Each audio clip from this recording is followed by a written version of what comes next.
eo amin'ny tontolony fanabeazana kosasaina dia niona tamin'ny ministry ny fanabeazam-pirenena io ariva io ny APELM mikasika ny fanomezana fampianarana mamempona ho an'ireo mpianatra hiatrika fanadinam-panjakana ataony APELM moa no ny bantoerana tamin'izany fionana izany.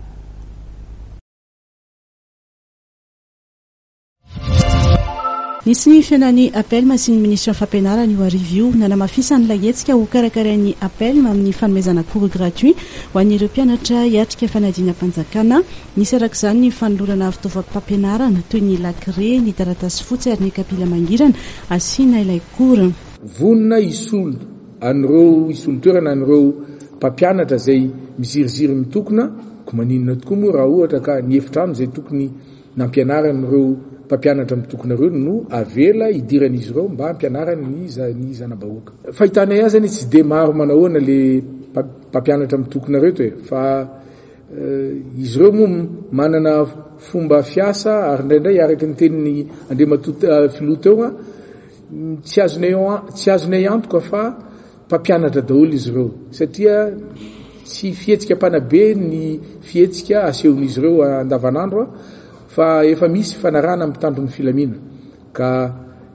efa mifandray amin'ny OMC isaky ny faritra zay ka mahazo matokytsika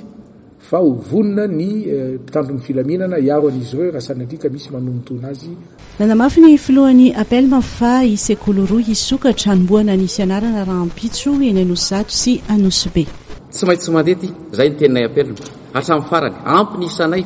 efa manampy anay reto mpianatra université tsy maintsy mandeha tsy maintsy vita ny tompianarana ary teo dia mbola niangavy tamin'ny ministra foana zay hoe ataovy avy roa eny ny isan'ny mpikarakara fanadinana amin'ny tontolo ity ny membre de jury zany anaiky moa ministra hoe ho ampitomboana zany ny correcteur ho ampitomboana satria raha sanatry ka misy fitokonana zay le elanay hoe efa natao le fanadinana ka misy fitokonana ohatra dia tsy andeha le izy dinika lava zany ny fanaovanay teo makasika ny hoe amezana vahaolana tokana dia ny hoe fanadinana mandeha ihany zay ihany ny anay zany aloatra ny farany tsy maintsy mandeha ny angavo zay teto nisy ny tsao mandeha dia Maria Keleto no milazany hoe nisy olona name an'izao ka dia tsy maintsy ho ahemotro ny daty ny anamafy teo zay maso mihitsy raha olona ny tantara taminay mety tsy nio zay fa ozy ministra eny ary fa tsy miova mihitsy ny daty ary mbola tsy miova io zay ny koa ny fitakiana APELM hoe tsy hovaina mihitsy ny fanadinana mijana amin'ny izy ihany.